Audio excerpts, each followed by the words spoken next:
There's a ton of noise out there. So how do you get decision makers to pay attention to your brand? Start a podcast and invite your ideal clients to be guests on your show. Learn more at sweetfishmedia.com. You're listening to B2B Growth, a daily podcast for B2B leaders.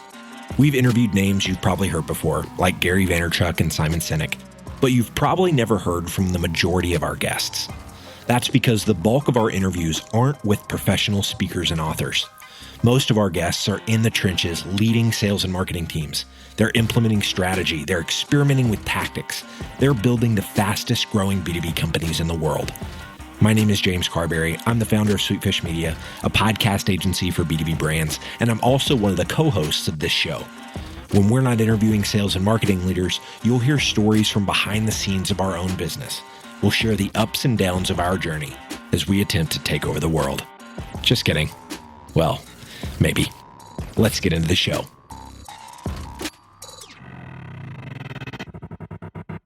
Welcome back to B2B Growth. I'm Logan Lyles with Sweetfish Media. Today, I'm joined by Jonah Berger. He is a Wharton marketing professor, best-selling author, keynote speaker, and the author of the new book, The Catalyst, How to Change Anyone's Mind. Jonah, welcome to the show. How's it going today, man? Thanks so much for having me. Really excited to be here. Oh, man, I have loved some of your content since I was introduced to you a few weeks back, and I'm really excited to unpack some of the lessons about your new book, The Catalyst, that I think is going to be very applicable for a lot of marketing folks out there. For folks who aren't familiar with you just yet, give us a little bit on what you've been up to and a little bit on your background to kick things off today. Sure. So as you nicely mentioned, I'm a marketing professor at the Wharton School at the University of Pennsylvania. I've been there now for 13 years, do a lot of research on change, influence, word of mouth, and why products, ideas, and behaviors catch on. My first book, Contagious, was the sort of first time I wrote up academic research for a more popular audience. That book is out in over 500,000 copies in 35 languages around the world. Since then, I've had an opportunity to work with a lot of companies and organizations, applying some of the ideas from that book about word of mouth and using it to drive growth, and my more recent book, Invisible Influence. And so love doing research, love understanding why people do what they do, and using that how to help us apply those insights to make us all a bit more successful. Yeah, absolutely. If there's anything that impacts my role as a marketer these days, it's my journalism background. But the other thing, if I could have gone another route back in school, I probably would have gone psychology. I just love talking about, what makes people tick. And I think, I've heard a lot of marketing minds that I listen to talk about, you can master different strategies and different tactics and new tech stack, but all of that will change. But what won't change over time is the humans that we're marketing to. And so the more that we can understand psychology, the better marketers we will be. It will make us write better copy, develop better landing pages, develop better UX for our websites, all sorts of things. So I love the connection to some of your past works there. In a manner of speaking, what was the catalyst for your new book, The Catalyst? I'm sorry, I just had to go there. Yeah, no problem. So, before Contagious came out, I have a PhD in marketing. I have a little bit of work experience, but most of my time is spent teaching and doing academic research. And when Contagious came out, that was a sort of a shift for me. I started getting a chance to work with a lot of companies and organizations. And in the past 10 years or so, I've gotten to work with big organizations, everyone from the Googles and the Apples and the Nikes of the world to small startups, B2B, B2C, services, products, ideas, everything from dry cleaners and fertilizer to, back-end logistics software. I learned a lot about a lot of industries. And what I noticed, one thing many of them had in common, which is everyone had something they wanted to change, right? For the sales or the marketing folks, it was how do I change a customer's mind? How do I convince a client? How do I shift consumer behavior and get them to buy my new product or service? Within organizations, it was how do I change my boss's mind and get them to come around? For leaders of organizations, I can't tell you how many events I've been to where the theme was we need to be more innovative, we need to change company culture, we need to take more risks. And so everyone had something they wanted to change. Nonprofits want to change the world, startups want to change industries. We all have something we wanted to change, but it's often not effective. We often try very hard. We often push very hard. We often send out more emails and more phone calls and more information. And we think if we just, push a little harder, people will come around. And yet often they don't. And so one thing I set out to do in the Catalyst was kind of find out, well, could there be a better way, right? We're taking one approach to change. Might there be an alternate approach that would be equally, if not more effective, that would make us better at changing anything? Yeah, one of the things I think about, in my 10 plus years in B2B sales is, this saying of if there's no desire for change, then there's no sale, right? If there's no movement, then nothing's happening, because in order to deliver value, you have to deliver something that's going to make a change. As you said, whether that's back-end logistics software or fertilizer, right? It doesn't matter. It really runs the gamut. So we're going to be talking a little bit about how we can get away from just pushing harder and exerting more energy to drive change. And it's more about removing barriers. But I think it's worth a conversation quickly as we talk about how people tick and what motivates us. Some of the things about why change is so hard that as marketers and salespeople, we need to keep at the front of our mind, because it can shift our thinking and therefore shift our approach. Yeah. And so I'll use a term that many of your listeners are probably familiar with, but it's something called the status quo bias. And even if you don't know the term, you've seen it in spades, right? The idea that we tend to be stuck with what we're already doing. So for consumers, we go back to the same vacation destinations and buy the same brands. For B2B customers, we tend to rely on the service providers and the organizations we've worked with in the past. It's kind of, if it's not broke, why fix it? And part of that belief is, look, if I have something and it's pretty good already, why would I do something else? New things, there's always a cost to switching. There's always some uncertainty about whether the new thing will be better. And we also have endowment or attachment to the old. There's a great study that shows this with coffee mugs. Imagine I show you a wonderful Wharton coffee mug, let's say. It can carry coffee, it can carry tea, hot water, whatever you like. And I ask, how much you'd be willing to pay for that mug. If you don't have that mug already, how much you'd be willing to pay to buy it.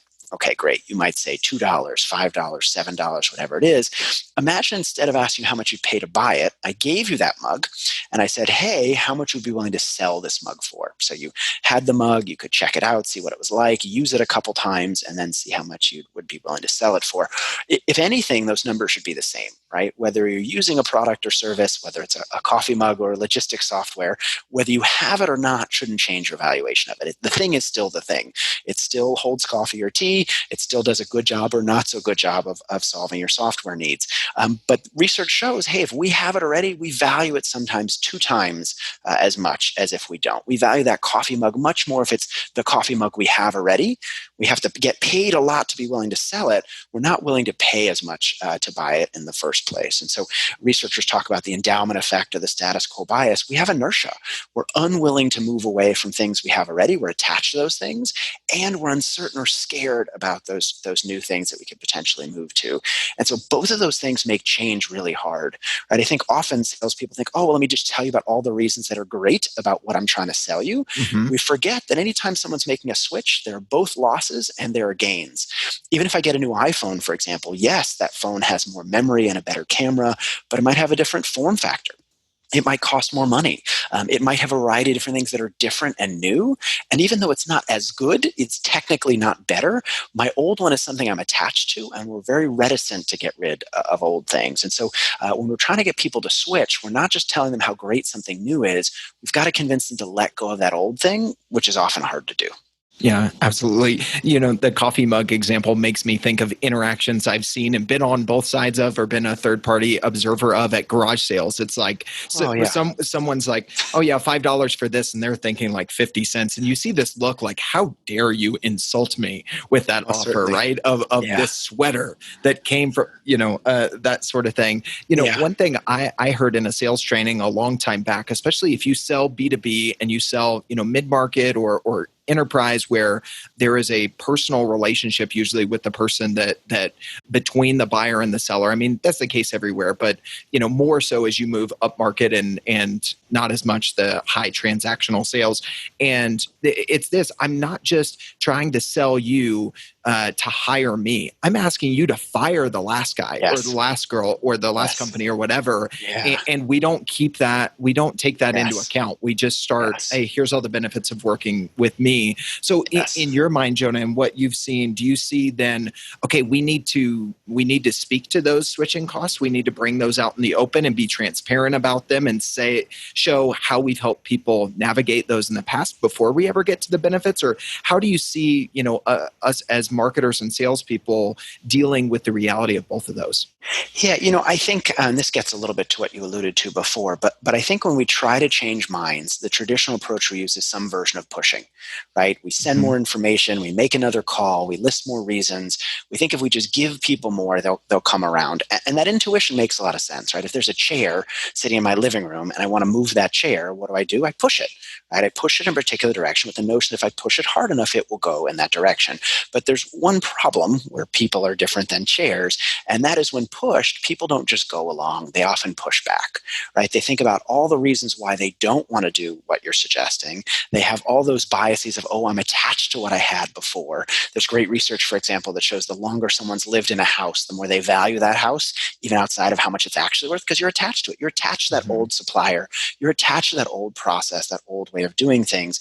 And when someone comes up with new things, you think about all the reasons why they're not worth going along with.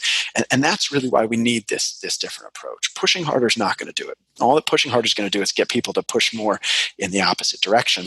And so we need to think more like a catalyst. And if you're familiar with chemistry, you might have some sense of how catalysts work. They're basically a substance in chemistry that makes change happen faster and easier, not by adding more temperature or adding more pressure, but by removing the barriers to change, right? By figuring out what's preventing change and mitigating it. And the same thing can be said in the social or the B2B selling world.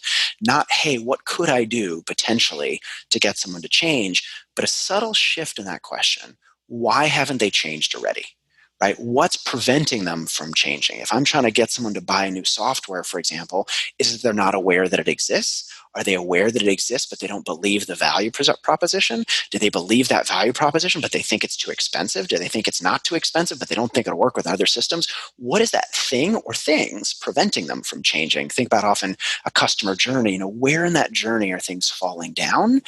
What are those things that are preventing change from happening, and how can we mitigate them? To me, a very good analogy is a car. So you get in a car, you want to get it to go. You sit down in the driver's seat, you put your key in the ignition, you set your seatbelt on, and you put your foot on the gas. And if the car doesn't go, we think we just need more gas, right? If the client doesn't give in, if the customer doesn't agree to switch, we think if I just push harder, they'll go. Sometimes we don't need to push harder. Sometimes we just need to depress the parking brake. And that's really what the catalyst is all about, right? What are those parking brakes? What are those things along that customer journey that we may not realize are getting in the way, and how can we mitigate them? And I think it's a subtle but important shift, right? Often salespeople are really good at understanding why their product or service is valuable. They're really good at listing all the reasons why it's a good idea. It's often harder to take that customer's perspective and say from their seat, what's wrong from their perspective? Why haven't they done this already? What are they missing? How can I understand their needs and tailor my approach to them? Removing barriers, not pushing harder. Today's growth story is about Matillion, an industry-leading provider of cloud-based data integration solutions for platforms like Amazon, Snowflake, and Google BigQuery. Even though Matillion is a high-profile company, they needed to increase their organic traffic and conversions, so they turned to Directive. The Directive team grew Matillion's digital presence by concentrating on brand awareness, link building, and conversion rate optimization, leading to more visitors and longer time spent on Matillion's pages. Matillion saw a 2,750% increase in MQLs in just a single quarter. Not only that, organic conversions hit 164% compared to the previous quarter. And if you want to learn how to drive these kinds of results, you need to check out their digital marketing course, Institute. The Institute course teaches you step by step, click by click, all the necessary skills required to launch your own successful digital marketing campaigns. Sign up today at directiveconsulting.com/institute and to get your first 4 lessons completely free. Once again, that's directiveconsulting.com/institute to get 4 free lessons. All right, let's get back to the show. Yeah, absolutely. I mean, I think two practical applications for folks, for marketers, that can inform the type of questioning as you're doing market research or customer analysis, those sorts of things. Why did you almost not buy, as opposed to why Yes. did you buy? What were some of the Yes. things that Yeah, good. almost caused you not to buy, or finding those closed loss deals? Sometimes those are tougher to get information out of, but doing that. And one thing I've tried to tweak in my sales process over the years is, as salespeople, we get excited when we say, like, oh, they agreed with this benefit, and they agree. We ask that, does that seem like it would be valuable to you? Yes. Really, that doesn't tell us a lot, but we're just like, oh, the barometer of probability as we forecast that deal is just going up and up, when we should be asking, hey, it sounds like a lot of things line up here. What's not lining up? Or, maybe another way to say it is, if we got through this in another couple of weeks and you guys decided not to pull the trigger on this or not to go through with this project, what do you think those things would be? And you might have to wait a second. You might have to deal with a little bit of pause, but that pause is good, because that thinking is going to give you better information than that, yep, sort of, does this sound good, right? Yeah, it's a lot like, I liken it a lot to being a doctor, right? So like if a patient walks in, you don't just say, hey, let me give you ibuprofen, hey, let me give you a splint for your finger. You have to know what the problem is before you prescribe the solution. And I think a lot of sales folks don't necessarily understand what that problem is to prescribe the solution, right? If someone has, a broken finger, stitches aren't going to help them, right? They're going to need that finger to be set and so on. If they have a headache, finger splint's not going to help them. You need to know what the problem is before you figure out what in your toolkit might provide that solution. Absolutely. So let's come back to this idea of removing barriers as a catalyst instead of pushing harder, like you or I rearranging furniture, either with good or bad luck there. Let's talk about some of the specific barriers that marketers as well as salespeople can keep in mind as they seek to make this shift, Jonah. Sure. And, we can talk about one, maybe two if we have time. In the book, I talk about 5. They're sort of common. There may be others, but 5 that come up again and again. The first is reactance. The second is endowment. The third is distance. The fourth is uncertainty. And the fifth is corroborating evidence. Put those 5 together. They are an acronym. It stands for REDUCE, which is exactly what catalysts do, right? Catalysts reduce barriers. They reduce reactance. They ease endowment. They shrink distance.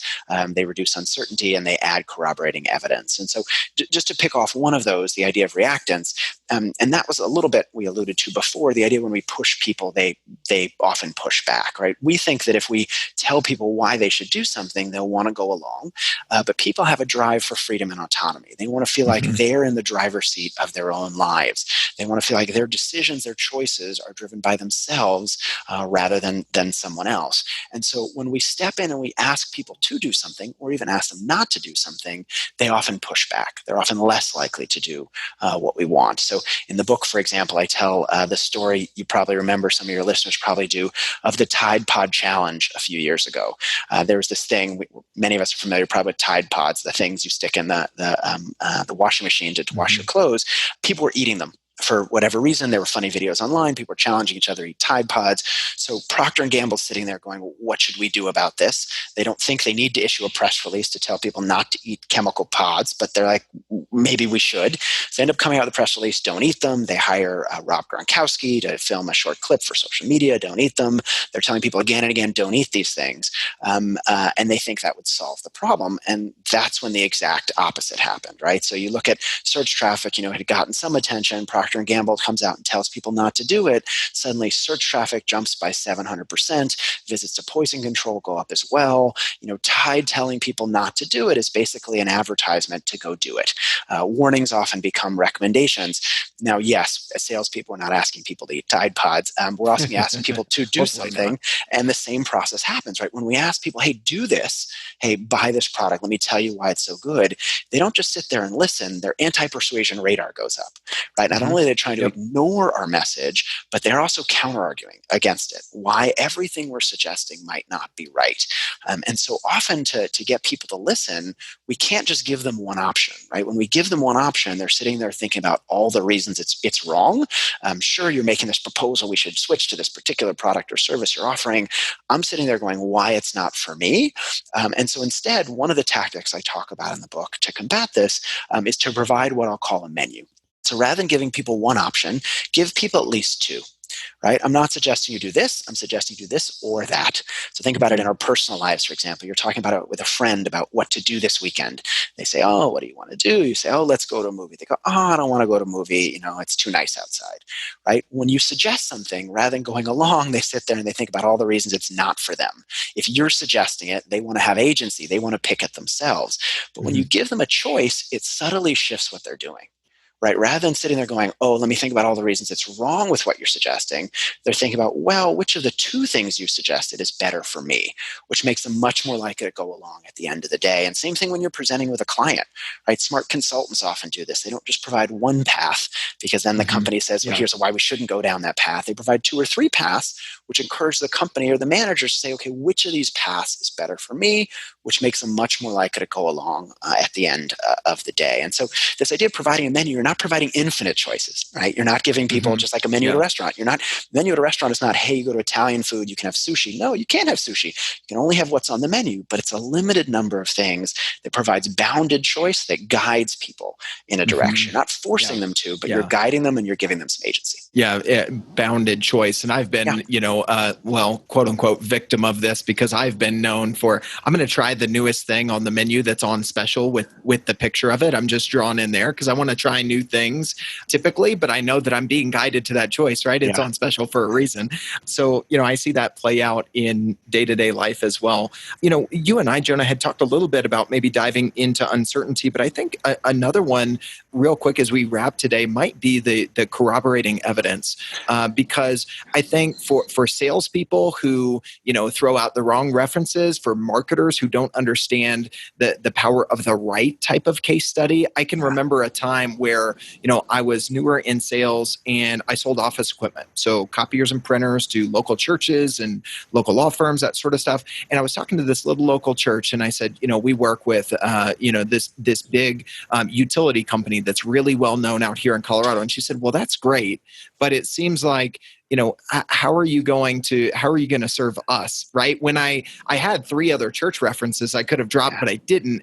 And, I've seen some research on that point. So let's touch on that a little bit as we wrap up today, if you don't mind. Yeah. So I think that the best way to explain corroborating evidence is sometimes we are not enough. Right? Sometimes we think if we just say again how great something is, will be enough. But just like if one friend tells you about a TV show, you don't know whether the show is actually good or it says something about the friend. You don't know whether it says something about the friend's taste or whether you'll like it. Same thing if someone says, hey, this is good for you. Sure, they'd say it's good for you. They want to sell it to you. How do you know it's actually good? And so often, as you noted, you need outside references. And what I think is interesting about this is, if we have limited capacity, we can't get people to talk to everyone. We often think, should we spread our marketing resources out or should we concentrate them? Should we go after, a few people with lots of resources or spread those resources a bit more thin? It depends on what we're trying to move, right? If something's easy, it's easy to get people changed. Sometimes one dose is enough. Us saying something, maybe one reference saying something is enough. But the more expensive, the more risky, the more time-consuming a decision is, the more it's like a boulder rather than a pebble, the more we're going to need that corroborating evidence, the more proof they're going to need. And not only more proof, but more proof in a concentrated set of time. As you said, concentrated from the same sort of segment as ours, right? I don't want to know that some huge company used it. I want to know that similar churches to me might have used it, but also concentrated in time. If I hear, reference today and reference from a month from now, I'm probably going to have forgotten what that first reference said. Hearing from 2 or 3 people in a short period of time is going to have much more cumulative effects than just one. There's an old adage, if someone says you have a tail, you laugh. But if 5 people say you have a tail, you turn around to take a look. I think the same thing is true here, right? If one person says something is good, you say, oh, well, maybe it works for them. Maybe it worked for their church, but how do I know it works for me? If 5 people like me all say the same thing in a short period of time, it's probably really good. And so as a salesperson, then my job is, well, how do I not sell it myself, but turn these other people into a sales channel and set up those interactions where they can hear from those multiple people very quickly. Not hearing from one today and one 2 months from now, but really boom, bang, 3 in a row. They hear from 3 people like them that become convinced that it's worth doing, whether it's over the phone, through events. The best salespeople are not you, it's the existing customer. And so how do you allow and encourage that to happen? Yeah, absolutely. I mean, you're just touching on so many things we've seen as trends in our own experience. We've been leaning into, a lot of our customers using podcasts, not only to talk to thought leaders and practitioners out in their space, but to get current customers on to create that case study that's very scalable. And like, oh, okay, now I know I'm talking to a CFO at a manufacturing company. I'm going to send them episode 5 and 15 of the podcast and be able to send them very quickly because it's evergreen content. The other trends that I see that kind of reinforce what you're saying, Jonah, we've seen G2, formerly G2 Crowd, just explode in the B2B space because they are capitalizing on this conglomeration of third-party data and references. And then, this idea of, do we spread our resources out equally, or do we start to focus them with the shift being championed by Terminus and others on account-based marketing, that if we do more focused effort here in these specific target accounts, we're going to see that bolder move. And in B2B, especially if you sell enterprise software or things that take longer sales cycle, as you mentioned, it's not just move a rock here, move a rock here. It's a big boulder, so you need a bigger stick as that lever. So, Jonah, this has been a fantastic conversation, man. I could talk shop with you on sales and marketing all day long. For anybody else who feels the same way or wants to find your new book that just released, The Catalyst, what's the best way for them to reach out, stay connected with you, or find the book, man? Yeah. First of all, thank you very much for having me again. The book is available wherever books are sold. So Amazon, Barnes & Noble, your favorite bookseller, online or off.